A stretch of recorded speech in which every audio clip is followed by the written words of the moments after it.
ഇന്ന് 2025 മാർച്ച് മാസം 15-ാം തീയതി. ഇന്നത്തെ സ്വർണ്ണവില നമുക്കൊന്ന് പരിശോധിക്കാം.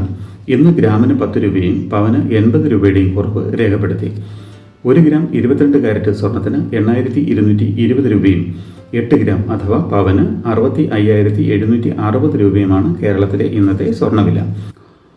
1 ഗ്രാം 24 കാരറ്റ് സ്വർണത്തിന് 8,967 രൂപയും പവന് 71,736 രൂപയുമാണ് വില. കൂടാതെ 1 ഗ്രാം 18 കാരറ്റ് സ്വർണത്തിന് 6,725 രൂപയും പവന് 53,803 രൂപയുമാണ് വില. സ്വർണം വാങ്ങുന്നതിന് മുമ്പായി സ്വർണത്തിൻ്റെ പരിശുദ്ധി കൂടി അറിഞ്ഞ് വാങ്ങുക. ഇനി ഇന്നത്തെ മറ്റ് പ്രധാന വാർത്തകൾ കൂടി ഒന്ന് നോക്കാം. ഇനി നമുക്ക് മൂന്നാറിലെ തേയിലത്തോട്ടങ്ങൾക്കിടയിലൂടെയുള്ള KSRTC ഡബിൾ ഡെക്കർ ബസിന്റെ യാത്ര കാണാം. ഒരു മാസം കൊണ്ട് ഈ ബസ് 3,500 യാത്രക്കാർ സഞ്ചരിക്കുകയും 13 ലക്ഷം രൂപ കളക്ഷൻ നേടിയിട്ടുണ്ട്. ടിക്കറ്റ് നിരക്ക് 200-400 എന്ന നിരക്കിലാണ്. മുകളിലും താഴെയുമായി 48 യാത്രക്കാർക്ക് ഒരുമിച്ച് സഞ്ചരിക്കാം. രാവിലെ 7-നും 11:30-നും ഉച്ചകഴിഞ്ഞ് 3-നുമാണ് ഈ ബസിന്റെ സർവീസ് സമയം.